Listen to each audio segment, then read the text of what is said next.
Okay, so if someone wants to buy a home, most people think that it's something else, but they got it backwards. What they need to do first, the most important thing, is to talk to a lender first. Because Hi everyone, I'm Billiejean with Pineapple Homes. I have our trusted lender, Johnny Kiefer, here with us. Do you prefer, because I know I call you Yeah, Johnny, but do you that's fine. prefer Johnny Kiefer's fine? it's totally fine. Because- Either one, because I'm marketing Johnny Loans, even though my I real said it name and I'm is like, John. yeah. All right, we have Johnny here. He's going to help guide us through some first-time home buying tips and tricks. So let's just get right into it. So Johnny, what qualifies a first-time home buyer? It's a great question. So a lot of people don't know that a first-time home buyer doesn't necessarily mean it's the first time they bought a home. Okay. The rule for lending is you can't have ownership in a property in the last 3 years. So if you Okay. owned a home 3.5 years ago, you sold it 3.5 years ago, you're now a first-time home buyer again.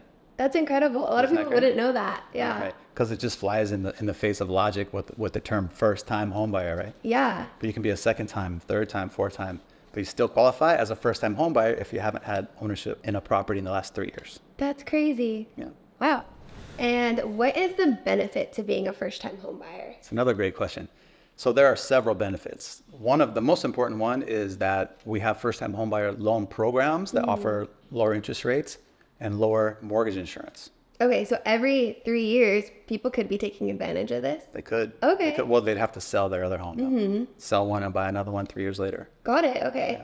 Wow. So what is the first thing somebody should do if they want to buy a home for the first time in Hawaii? Okay, so if someone wants to buy a home, most people think that it's something else, but they got it backwards. What they need to do first, the most important thing, is to talk to a lender first, because the lender will get them pre-approved and give them a number that they qualify for. So then they can talk to a real estate agent, and the real estate agent can show them properties in that price point. Got it. Yeah, that's so true. I feel like most people, they want to see the properties first. They want to, do the fun stuff first and then talk to a lender. Right. But really, you got to kind of know what your buying power is. You kind do. of, get those questions answered ahead of the time. So most people think that they need to talk to the real estate agent first. And if they do, that's totally fine. It's just that the real estate agent has to know, and they usually know, that after they've spoken to the prospective buyer, they need to talk to a lender right away. Yeah, because it could cause a delay. Absolutely. Yeah. I've actually had buyers lose out on a property because they waited to get pre-approved. And by the time we got them pre-approved, house is already in escrow. Got it. So first thing, talk to a lender. All right, so another thing that I want to discuss is some obstacles our first-time home buyers might face. So what are some of the biggest obstacles our first-time home buyers can expect to face? Sure. So there are several obstacles that come to mind. The most frequent obstacle is down payment amount. Okay. So with these first-time homebuyer programs, they can have as low as 3% down. And for some people, that's a struggle, and I totally get it. There's also down payment assistance programs out there that can help with that. That's good because I feel like there's a stigma that people expect to have to pay 20% down. Right. So that's kind of nice that they don't always have to do They that. don't have to. Okay. That's a myth. And I think long time ago, before you and I were in the business, maybe that was a thing. You had to have 20% down. But that's just kind of like the general thing that people think. I have to have 20% down. Or I'm not going to buy it because I haven't saved my 20% down. Well, guess what? If you're a first-time home buyer, you can have 3% down. That's nice. And there's assistance programs There are. for that too. Yes. Wow, that's incredible. Yes. Another obstacle is not a tangible thing, but it's actually mindset. Because a lot of first-time home buyers there's not a lot of inventory, right? Especially right now. So they'll go out and look at homes, and then they'll be discouraged. For one, they didn't win the escrow, they didn't win the deal. Or it's not the type of home they want to buy. It's not their dream home, which is something that we need to, as an industry, we need to help educate that your first home, 99 out of 100 times, is not going to be a dream home. Yeah, it's not. It takes multiple home purchases and moving up to get to where you want to be. It's a stepping stone. It is. Got it. So get in when you can, and then we have strategies to help you move up to the next home and then the next home. All right, so what is one of the biggest mistakes that a lot of first-time home buyers make? So a lot of times the mistake that first-time home buyers make is that they don't take into consideration the total monthly payment. So the lender has to help them understand that you've got your principal and interest, you've got your mortgage insurance if you have it, taxes, insurance. But if it's a condo, they also have the homeowners association.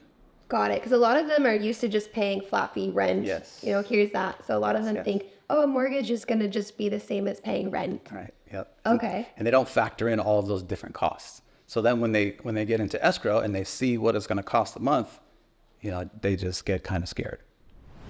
How can you coach your clients to make it a smoother process through the home buying process? That's great. So we coach them from the first phone call. So we're building that trust and that rapport with them so that they can actually overshare information with us because we need to know everything. And of course, you know, there's certain things that we don't tell the underwriter. So we tell them what they need to know, right? So if there's any kind of problem, we'll see it up front and we'll be able to overcome that hurdle. And another thing that we do is part of the coaching is we let them know, don't purchase a car, don't borrow money, don't lend money, and don't make large deposits into your bank account. You can do those things, but you have to talk to us first so we can properly make a strategy for that. Yeah, so it's going to make a difference on It makes on a the huge whole difference. transaction. Yeah. I once had a person, a VA buyer, who ordered a Tesla. We didn't know this, and this is when it took months for them to arrive. And right before closing, the Tesla arrived. It's like a $1,200 car payment. Yeah. All But of a sometimes sudden, people don't think that Right. that's going to make an impact. yeah, he didn't know that it was going to be delivered that day. It all worked out. We got it all sorted out, and we closed the deal, and he got his home. But it was really scary there Yeah, for a that's minute. lucky. Yeah.